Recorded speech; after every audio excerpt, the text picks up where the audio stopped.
Robert Scott Lazar, também conhecido como Bob Lazar, é um físico e empresário americano, que ganhou notoriedade por suas alegações de ter trabalhado na engenharia reversa de discos voadores e artefatos alienígenas na Área 51.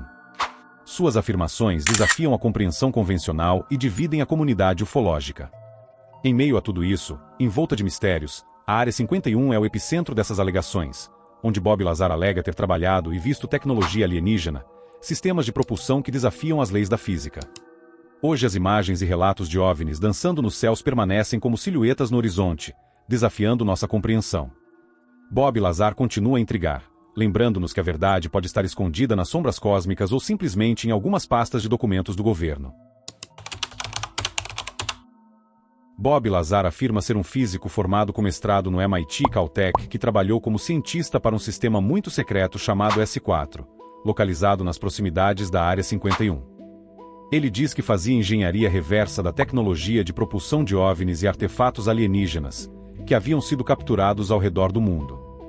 Ele afirma que não só existem espaçonaves alienígenas, mas que essas naves em que teve contato são do sistema estelar Zeta Reticuli, e podem se curvar no espaço-tempo para se propelir para qualquer lugar do universo, sem necessariamente precisar viajar próximo à velocidade da luz. Ao olharmos mais de perto seus relatos e todas as explicações científicas, podemos ter diversas opiniões, podemos negar e dizer que ele está orquestrando isso tudo, e agora isso tudo não passa de uma fraude bem elaborada.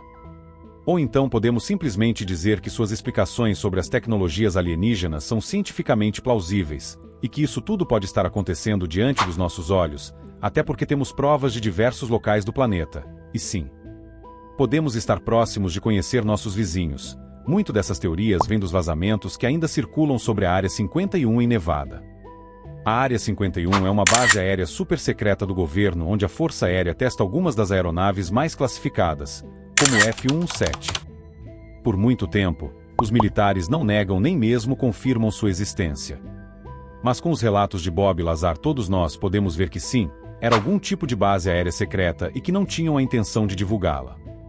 Então, esse segredo absurdo da instalação forneceu conteúdo e indícios para inúmeros teóricos da conspiração, entusiastas e ufólogos.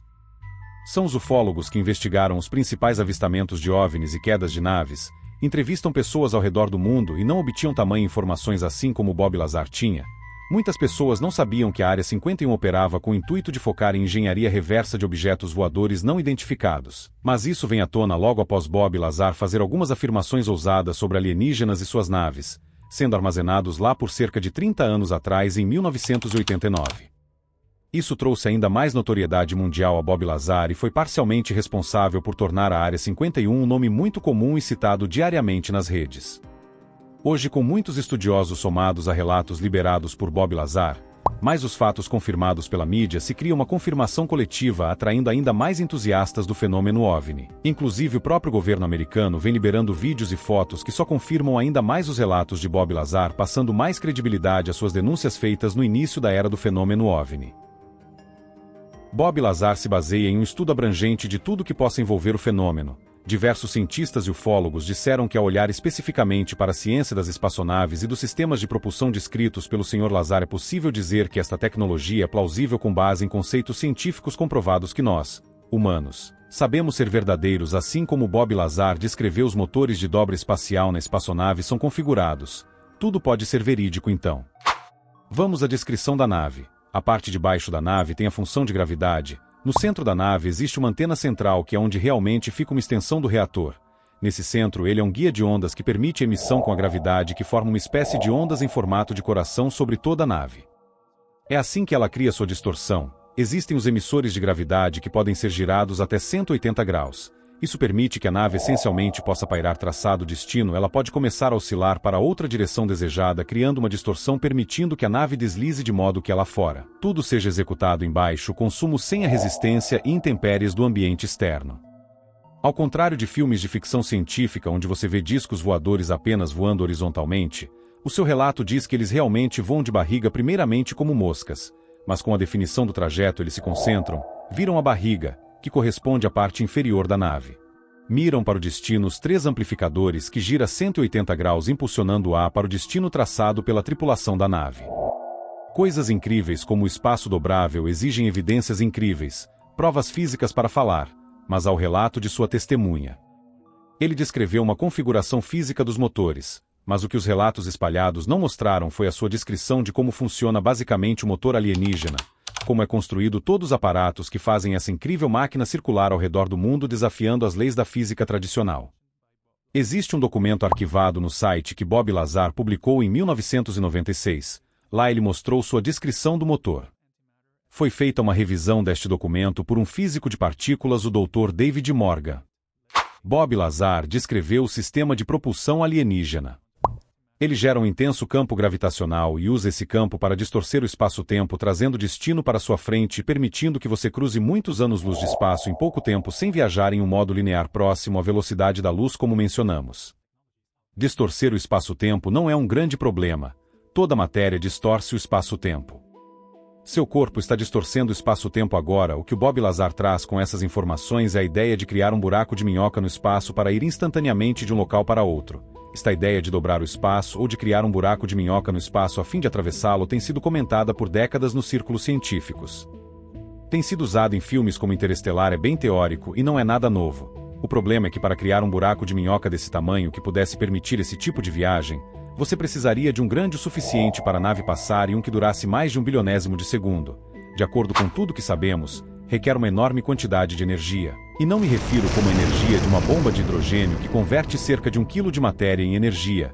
Quero dizer que, por exemplo, a energia que precisaria ser criada seria como pegar toda a massa do planeta Terra e transformá-la única e exclusivamente em energia. Usando a equação de Einstein, que é I igual mc², nota-se que a medida pode ser ainda maior, mais elevada que toda a massa da Terra. Mas de acordo com o Sr. Lazar, o combustível para esta nave vem de algumas centenas de libras do elemento 115. Agora vamos adentrar na possível fórmula do combustível e ação do elemento 115. Há um minuto atrás precisaríamos centenas de libras de qualquer matéria, até mesmo a Terra inteira, e mesmo assim não chegariam nem perto de criar a quantidade de energia necessária para criar um buraco de minhoca. A grosso modo, como isso tudo iria funcionar? Será que tudo ao redor poderia ser sugado para dentro do buraco de minhoca? Não só a nave, mas também todo o ar, os prédios perto das árvores, a grama e seres que estivessem próximos. A cidade poderia ser metade de Nevada, segundo o Dr. Morgan. Ele sugere que toda a Terra seria absorvida por ele. No entanto, é provável que o buraco de minhoca tenha colapsado antes disso. Por que tudo seria absorvido? Porque a distorção do espaço-tempo cria gravidade, atraindo toda a matéria para ela. A gravidade não faz distinção entre a nave e tudo ao seu redor. Muitas pessoas dão crédito ao Sr. Lazar porque ele supostamente mencionou o elemento 115 em 1989, muito antes de ser descoberto. O elemento 115 foi realmente sintetizado pelos russos em 2013 e agora é conhecido na tabela periódica como Moscovium. Então, como ele poderia saber sobre o elemento 115? Bem, a verdade é que prever elementos ainda não descobertos não é tão difícil. Basta olhar para a tabela periódica. Os elementos naturais param no elemento 92, o urânio. Tudo mais pesado que o urânio é sintetizado em laboratório. Com o tempo, por exemplo, o neptúnio, o plutônio, entre outros. Foram sintetizados assim que tivemos a tecnologia para fazê-lo. Atualmente, elementos até o 118 foram sintetizados. Não é preciso ser um gênio para prever quais elementos serão sintetizados a seguir. Vou fazer uma previsão para você. Existe um elemento 120, tenho certeza que será sintetizado no futuro. Então, sou um gênio. O Sr. Lazar afirmou que o elemento 115 serve não apenas como um gerador de onda gravitacional, mas também como combustível para o reator de matéria ou antimatéria que alimenta o resto do disco.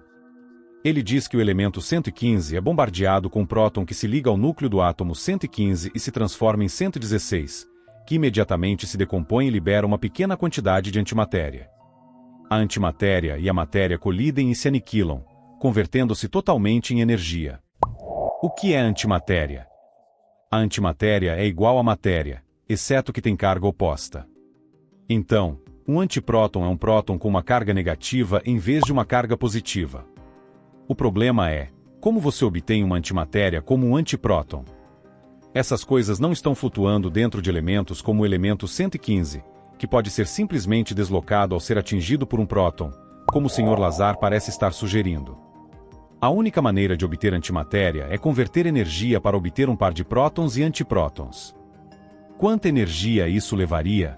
Alguns físicos famosos e ufólogos como Stanton Friedman investigaram Bob Lazar e sua formação educacional. Aqui está o que ele descobriu. Você deveria saber disso. O Sr. Freeman não é um cético de OVNIs. Ele tem sido um dos mais fervorosos defensores dos avistamentos de OVNIs. Ele desmascarou os céticos. Ele diz que o Bob Lazar foi convidado a nomear alguns de seus professores. Ele disse: "Vamos ver, agora, Bill Duchler se lembrará de mim do Departamento de Física da Caltech." Eu localizei o Dr. Duchler. Ele é um professor júnior de Física da Pierce e nunca lecionou na Caltech. Lazar foi registrado em um de seus cursos na mesma época em que supostamente estava no MIT. O Sr. Friedman diz que verificou seu colégio no estado de Nova York. Ele se formou em agosto, não com sua classe. O único curso de ciências que ele fez foi Química. Ele ficou em 261º lugar entre 369, que está no terço inferior. Não há como ele ter sido admitido no MIT ou Caltech. Este não sou eu falando. Este é o físico e ufólogo Stanton Friedman, que faz tudo o que pode para apoiar a ideia de avistamentos de OVNIs. Ele é uma figura controversa entre os cientistas tradicionais. Então Bob Lazar seria uma fraude? Agora você e eu podemos nos questionar se tudo o que eu acabei de dizer está errado e você pode estar certo. É possível que, embora o Bob Lazar tenha tido notas médias no ensino médio, o MIT e o Caltech abriram uma exceção para ele por causa de seu brilhantismo. E é possível que seu histórico tenha sido eliminado de alguma forma. Isso acontece muito nesses sistemas secretos, assassinato de reputação colocando-o em descrédito. Também é possível que o Bob Lazar tenha descoberto uma nova teoria da física, aplicada ao caso OVNI, e que nega tudo o que pensávamos saber sobre o universo. Isso pode ser verdade ou, como falamos, Bob Lazar pode ser uma fraude. Mas verdade seja dita, muito antes dessas revelações do governo americano, de tribunais escutando a fundo os relatos de ex-pilotos, militares que registraram com os equipamentos do exército essas movimentações de objetos não identificados. Você decide.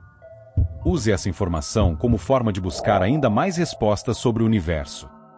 Espero que tenha gostado do nosso vídeo. Curta, compartilhe e inscreva-se. Desta forma você contribui para o nosso crescimento e nos motiva ainda mais. Muito obrigado. Até breve.